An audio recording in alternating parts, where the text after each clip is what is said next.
Metode pemurnian. Pada pembahasan kali ini, saya berlandaskan Jurnal Pengolahan Hasil Perikanan Indonesia dengan judul Pemurnian Polisakarida dari Mikroalga BTM11 sebagai inhibitor RNH helikase virus hepatitis C, yang dimana jurnal ini telah terakreditasi Sinta 2. Pada metode penelitian ini terdapat 3 tahapan yang harus dilakukan, yaitu ada tahap 1, tahap 2, dan tahap 3. Tapi pada pembahasan kali ini saya akan membahas tentang tahap 3 karena tahap 3 ini sesuai dengan pembahasan kita kali ini, yaitu tentang pemurnian. Ini mana tahap 3 ini terdapat 2 tahapan lagi, yaitu tentang pemurnian dan penentuan profil senyawa.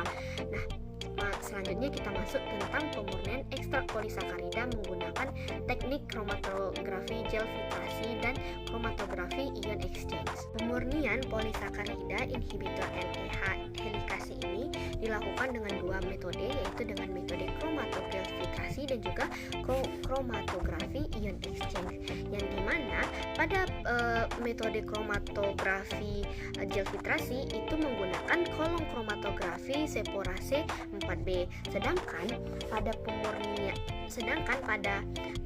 pemurnian kromatografi dengan ion exchange itu menggunakan sistem elusi gradien.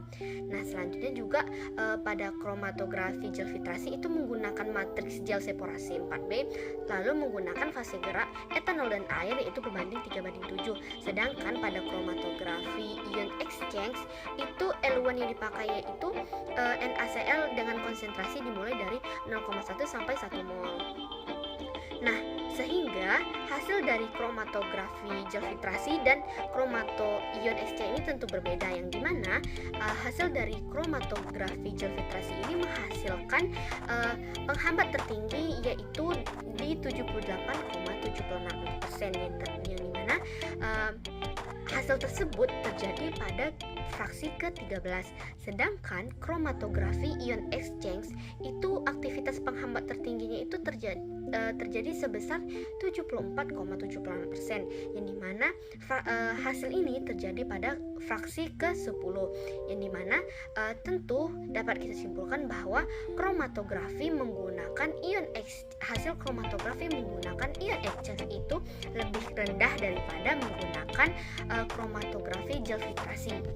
Hal ini dimungkinkan terjadi karena adanya interaksi yang kuat, yaitu antara eluen yang dipakai dengan polisakarida inhibitor, yang dimana hal itu menyebabkan zat aktif mudah terelusi dengan cepat pada fase gerak. Setelah dilakukannya pemurnian tadi, maka dilanjutkan dengan penentuan profil senyawa polisakarida inhibitor yang paling aktif atau yang paling tinggi.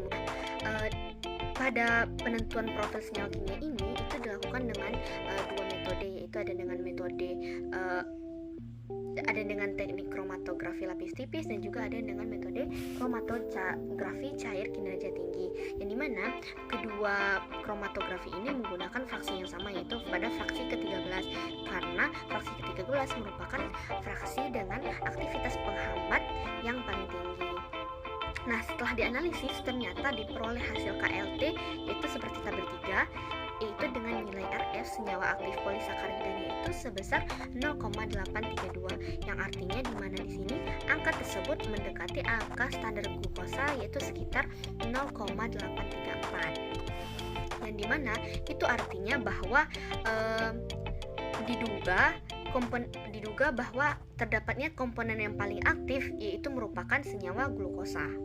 Selanjutnya itu juga dilakukan kromatografi cair kinerja tinggi atau KCKT dan diperoleh hasil seperti digambar, yaitu ada 3 bagian atau 3 puncak yang tertinggi atau disebut dengan peak 1, 2, dan 3, yang dimana artinya bahwa hasil fraksi aktif yang didapat tersebut belum murni karena masih banyak terdapat senyawa lain pada hasil tersebut.